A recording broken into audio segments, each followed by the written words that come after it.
बहुत सुंदर, बहुत सुंदर। परम आदरणीय ब्रह्मचारी भैया जी साहब ने जो विश्लेषण किया है, स्पष्टीकरण किया है कि छद्मस्त अवस्था में भी वीतराग छद्मस्त 11वां और 12वां गुण स्थान है, और जो है वीतराग सर्वज्ञ वो 13वां 14वां गुण स्थान है। तो बहुत सुंदर समझाया हमको परम आदरणीय ब्रह्मचारी भैया जी साहब ने। जैसे आचार्य की टीका का और गुरुदेव आचार्य गुरु ज्ञान सागर महाराज का द्वारा लिखा हुआ जो ये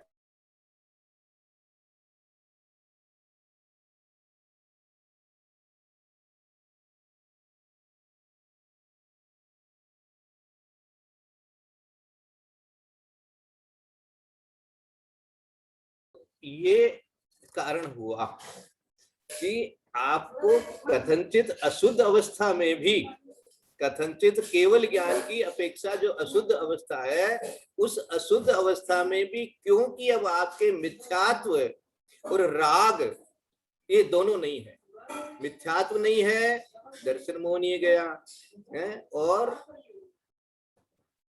ये नहीं है, राग नहीं है, चारित्र मोह नहीं है, ये दोनों ही जो है वो आपके उपशम को प्राप्त हुए हैं। यहाँ पर अभी क्षय तो हो चुके हैं, लेकिन चार बाकी के जो 3 कर्म है वो 12वें गुण स्थान तक आपके पास में है, इनका आपके हो गया है। तो इनके कारण से वो वहां पर ये कह दिया इन्होंने 12वें 11वें गुण स्थान में कि केवल ज्ञान की अपेक्षा से अशुद्ध होते हुए भी उस अशुद्ध अवस्था में भी वो शुद्ध का ध्यान कर रहे हैं। और इस प्रकार से ऐसा जो कहा गया है कि शुद्ध का ध्यान करने से ही शुद्ध होता है। एक तो ये इस गुण स्थान की अपेक्षा से कथन हो गया। अब अपने गुण स्थान की, 6ठे 7वें गुण स्थान वाले की, और अब क्योंकि ये मुनिराज ने, कुंद स्वामी ने इस प्रकार का समय सार में कह करके समझाया है, तो यहाँ पर क्या होगा, तो यहाँ पर भैया वो शुद्ध की भावना होगी, जो कि अपन ने पहले भी पढ़ा है कि यहाँ ज्ञान है 3 बताया था ना, क्या क्या बताया था, ज्ञान और 3 आपको क्या बताए गए थे, बोलो जल्दी सब कोई, भूल गए?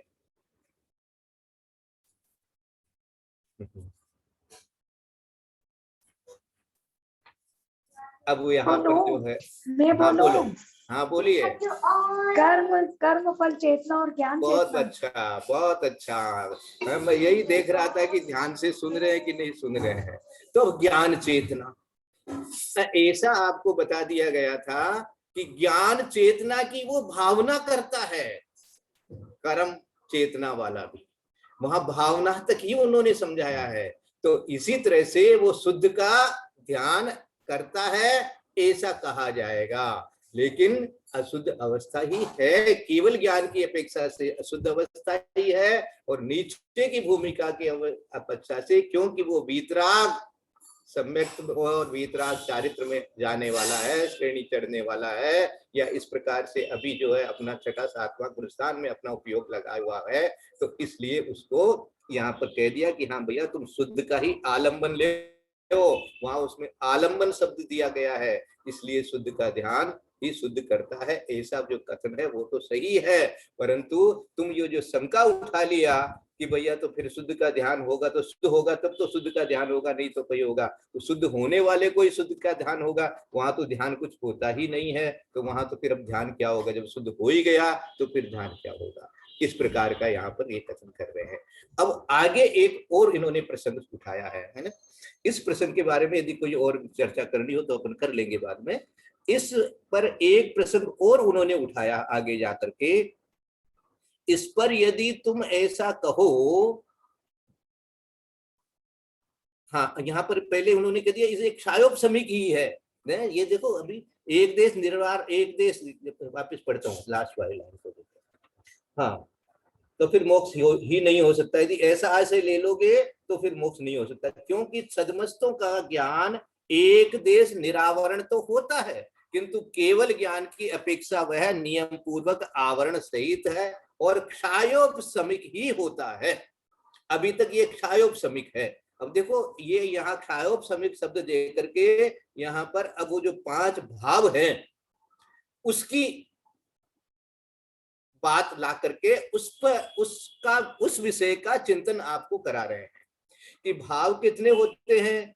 बोले भाई औदिक पारिणामिको मिश्रश्च क्षायको, ये 5 जो भाव हैं, ये 5 भाव जो है आपके औदिक भाव है, क्षायोपशमिक भाव है, क्षायिक भाव है और पारिणामिक भाव है।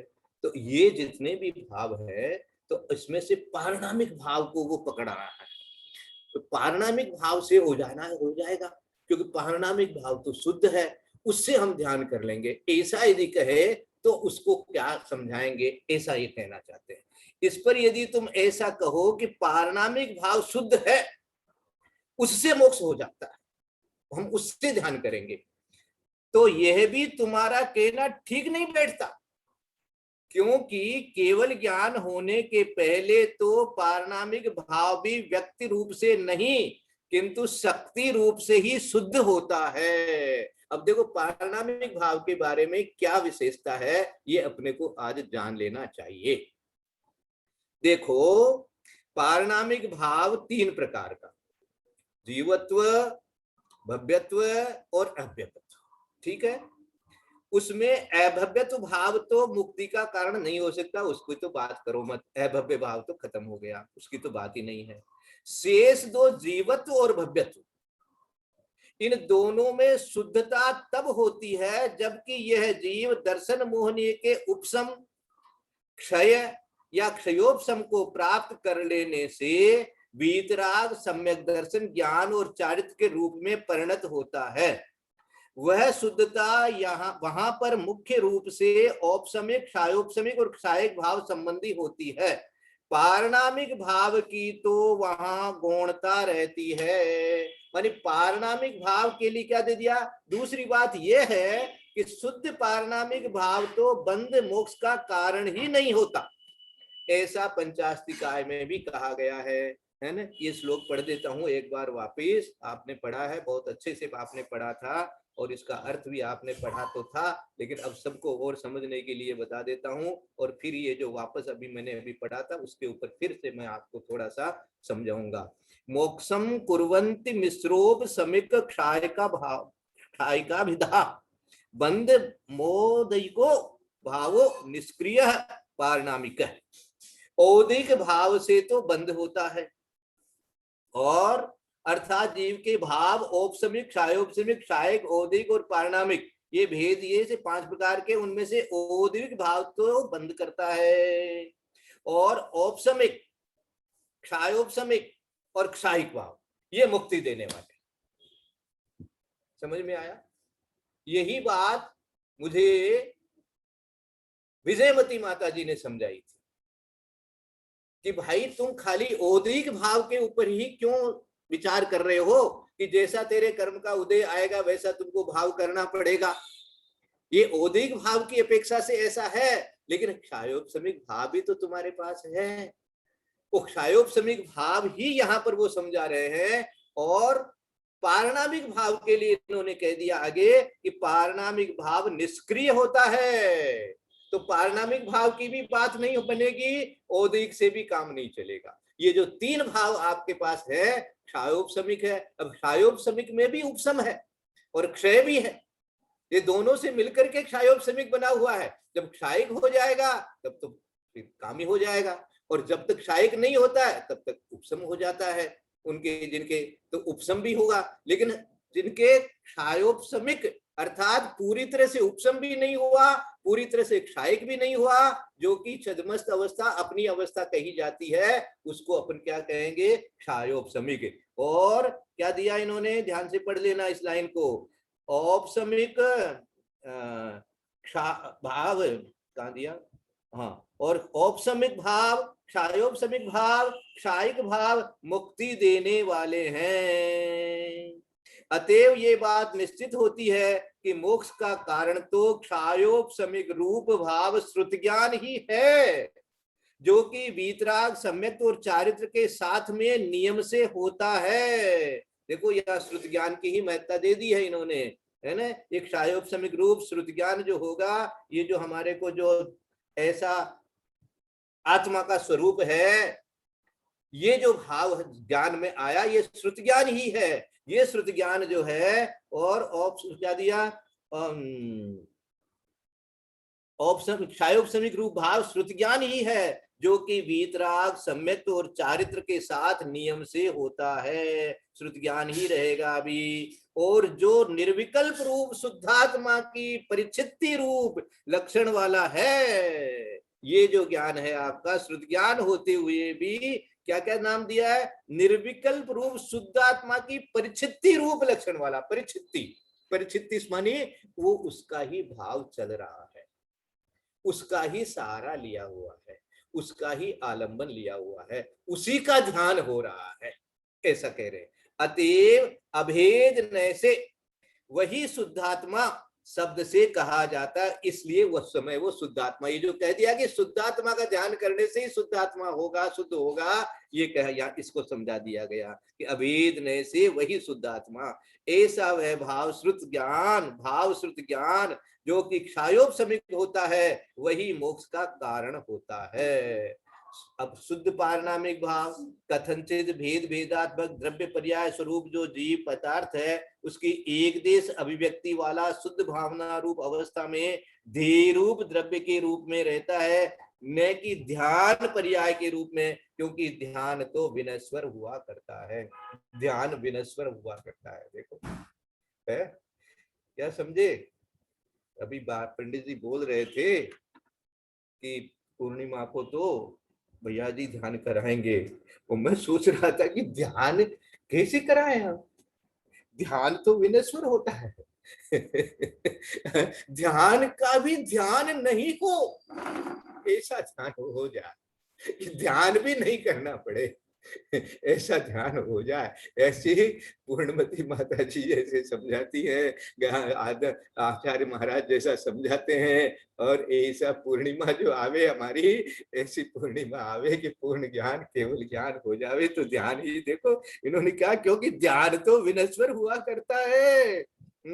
फिर से पढ़ता हूँ ये लाइन, जिनको समझ में नहीं आ रही हो समझ लो। शुद्ध पारनामिक भाव कथनचित भेदा भेदात्मक द्रव्य पर्याय स्वरूप, द्रव्य जो होता है वो पर्याय सहित ही होगा।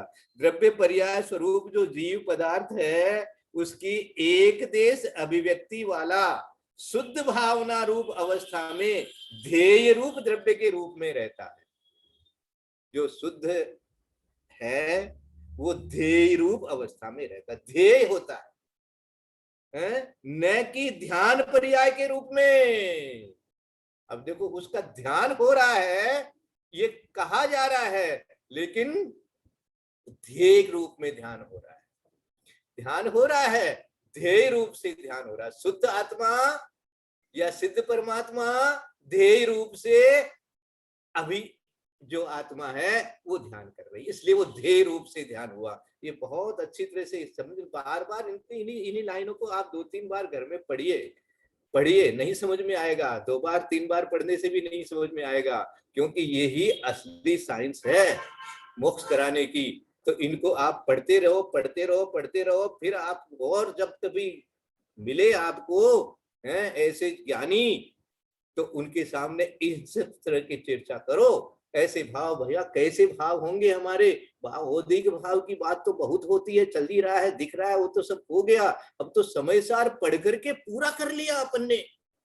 समय सार खाली पढ़ाई नहीं है, पढ़ करके पूरा का पूरा पी लिया है अपन ने, पूरा अंदर में समाहित कर रहे हैं। ऐसा अपना स्थिति हो गई है। तो अब तो क्या है कि अब कौन से भाव से क्या, कैसे वो जो शुद्ध भाव आना चाहिए, उसकी साइंस अपने को समझनी चाहिए, है ना। कोई तरह का कंफ्यूजन, कोई तरह का अज्ञान, कोई तरह का भ्रम नहीं रहना चाहिए।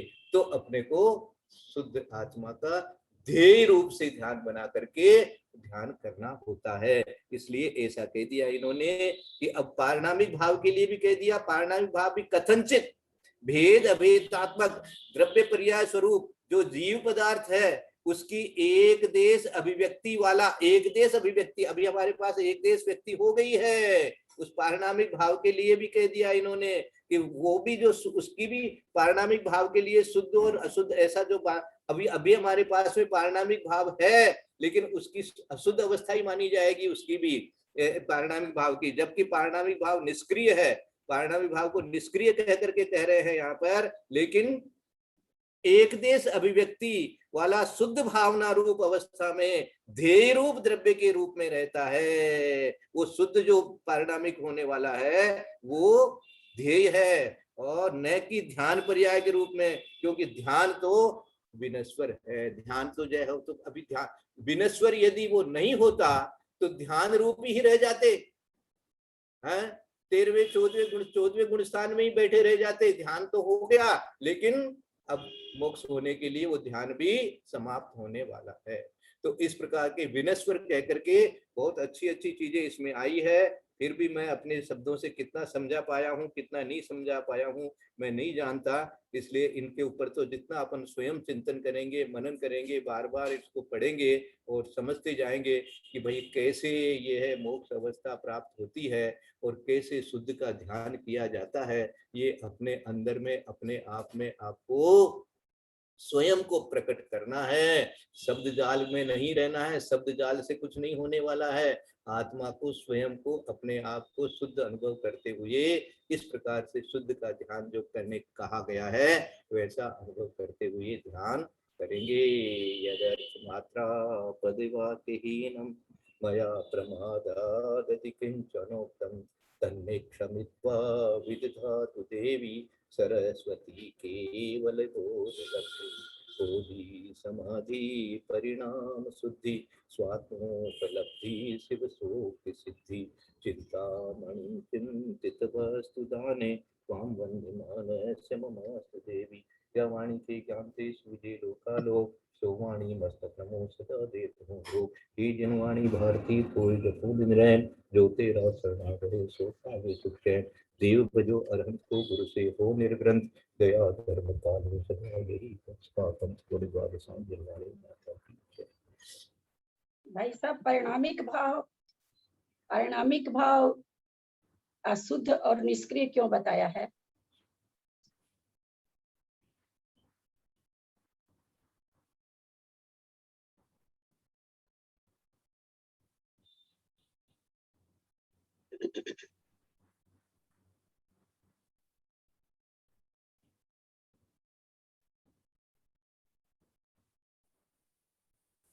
आप तो पंचाष्टिकाय का स्वाध्याय कर रहे हैं ना, हो गया क्या? पूरा चल रहा है? नहीं भाई साहब जी, कहाँ पूरा होगा।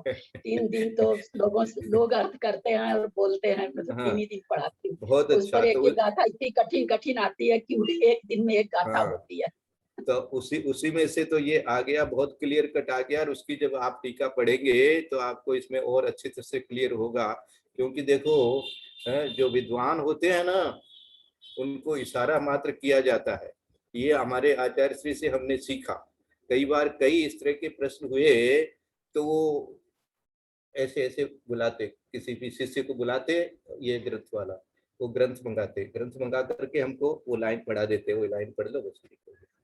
अब आप तो अपना मुझे तो ये समझ में आया भाई साहब, ठीक है क्या?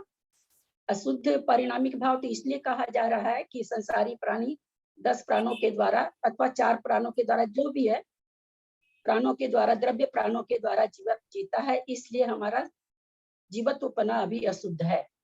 और सिद्ध परमेष्ठी चैतन्य प्राणों के द्वारा जीते हैं, इसलिए वहां शुद्ध पारिणामिक भाव, जीवत्वपना खत्म हो जाता है, शुद्ध पारिणामिक भाव वहां पर प्रकट हो जाता है।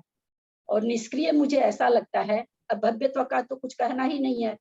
भव्यत्व जीव अगर कुछ कर, सभी भव्यत्व जीव अगर पारिणामिक भाव सक्रिय है तो सभी भव्य जीवों को मोक्ष जाना चाहिए था, लेकिन सभी भव्य जीव मोक्ष नहीं जाते हैं।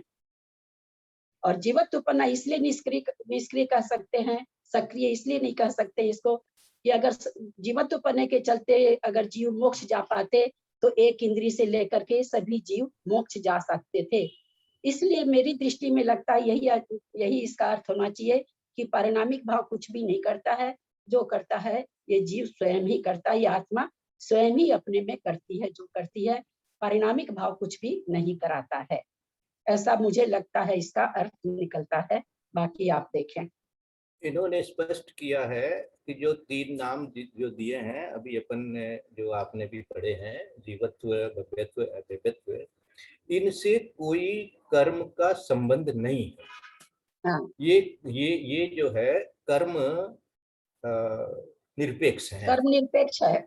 हाँ, तो इसलिए ये निष्क्रिय कहे जाते हैं कि इससे न तो कर्म बंधेगा और न इससे कोई कर्म छूटेगा, तो इसलिए इनको निष्क्रिय यहाँ पर कह करके समझा दिया, कर्म निरपेक्ष होने के कारण से।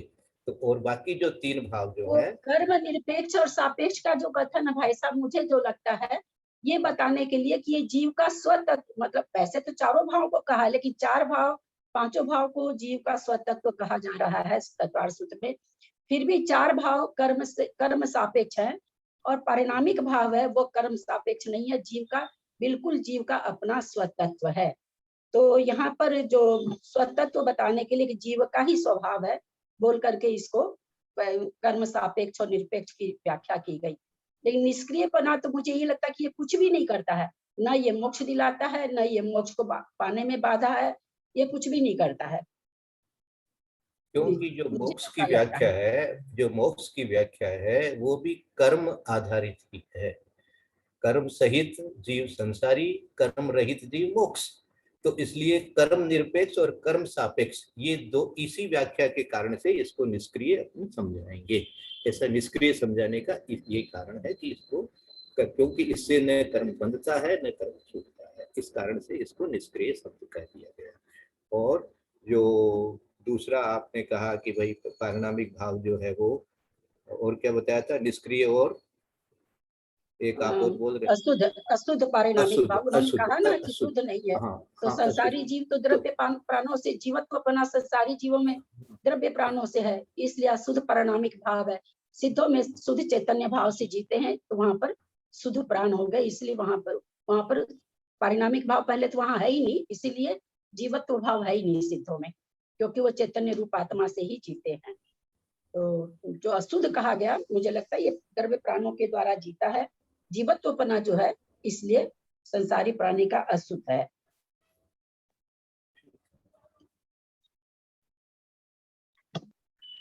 बहुत सुंदर चर्चा हुई, आध्यात्मिक चर्चा द्रव्यान योग के विषय में। परम आदरणीय ललिता बहन जी साहब आपके निमित्त से, और जो भैया जी साहब ने बतलाया कि औपशमिक भाव, क्षायोपशमिक भाव और क्षायिक भाव, ये तीनों हमारे मित्र हैं, और पारिणामिक भाव जैसा भी है वैसा है, उसमें कुछ भी नहीं किया जा सकता। और उसमें भी जो आपने बताया जीवत्व भाव, उसका भी बहुत अच्छा स्पष्टीकरण हुआ, भव्यत्व भाव। तो अच्छा, दूसरी बात, उपशम भाव सिर्फ मोहनीय कर्म का ही होता है, औपशमिक जो है, बाकी 7 कर्मों में तो क्षायोपशमिक, क्षायिक या औदैहिक 3 ही चलती है अवस्थाएं। बहुत अच्छा लगा। अब हम सभी भाई बहन, पहले परम आदरणीय सोनू जैन जी सीए कोलकाता निवासी, आपसे विनम्र प्रार्थना करते हैं कि आप दूसरी कक्षा प्रारंभ करने के पूर्व हमें यह बतलाने की कृपा करें कि 25 तारीख की दिन चतुर्दशी जो आ रही है, उस दिन हमें ध्यान, प्रतिक्रमण, कुछ भी जो धार्मिक क्रियाएं हैं वो कौन कराएंगे, और दोनों पीरियड चलेंगे, उस दिन भी दोनों पीरियड चलेंगे। बाद में भैया जी का संबोधन सुनने को मिलेगा। जितना लाभ लेना है उतना अपने को ले लेना चाहिए, क्योंकि उम्र बहुत थोड़ी रह गई है, ज्यादा निकल गई है और बहुत कम बच गई है। और मेरे को बहुत खुशी इस बात की है कि अभी 30 श्रावक श्राविकाएं अभी तक उपस्थित हैं और अगली कक्षा तक उपस्थित रहेंगे। वो आप लोग बहुत पुण्य को उदय है। और भैया जी साहब जो बोला है वह बिल्कुल ठीक बोला है, बिल्कुल 100% राइट बोला है। आदरणीय ललिता बहन जी साहब की पवित्र आत्मा में शुद्ध ज्ञानावरण कर्म का ऐसा क्षोभम प्रकट हुआ है कि जिस विषय को हम लोग समझ ही नहीं सकते जल्दी से, उसको वो समझाते हैं और बड़े प्यार से समझाते हैं, बड़े धीरज से समझाते हैं। भाई किसी को नहीं समझ में आया तो दोबारा प्रश्न करना। बहुत अच्छा लगा। और मैं तो ये सोनू बहन जी का बहुत उपकार मानता हूँ कि सोनू जी से मेरा कोई ज्यादा परिचय नहीं था। हाँ, उनकी बड़ी बहन अंजू जैन से परिचय जरूर था कि हम आरसीएम में रहते थे पहले, तो वो भी आरसीएम के सदस्य थी। लेकिन सोनू जैन जी ने जो ये 1 वर्ष हो जाएगा अपने को, जो ये समझदार स्वाध्याय ग्रुप चलाया है, और आदरणीय ललिता बहन जी साहब, आप जो है आपसे मेरा विशेष परिचय कलकत्ता में नहीं हुआ, समय नहीं था, लेकिन आपसे हम धीरे धीरे सारे विषयों को समझने की जो आपने समझाने की आपने जो बड़ी कृपा हम सब पर की है, उसके लिए हम आपके बहुत बहुत आभारी हैं। आदरणीय सोनू जैन जी सीए, आप ये बतलावें 25 तारीख का प्रोग्राम, और फिर दूसरी कक्षा प्रारंभ करने की कृपा करें, और दूसरी कक्षा में जब तक जिनको निराकुलता हो, सुविधा हो, तब तक उपस्थित रहने की कृपा करें प्लीज। सोनू बहन जी सीए, कोलकाता निवासी। पंडित जी, आपने बोला था ना प्रतिमा दीदी और कुसुम आंटी और किरण आंटी ये लोग करवाएंगी ध्यान, तो कौन करवाएंगे तीनों में से? तीनों में से मैं प्रतिमा दीदी से पूछ के ना आपको ग्रुप में पोस्ट कर दूंगी पंडित जी। हाँ ठीक है, कल बता देना, कल तो त्रयोदशी है, परसों के दिन चतुर्दशी है। जी पंडित। और नहीं तो किरण बहन जी, कुसुम बहन जी, प्रतिमा जी, 3 ही हैं अभी तक कराने वाले, है ना? हाँ तो बहुत अच्छा। अब आप दूसरी कक्षा प्रारंभ करने की कृपा करें प्लीज।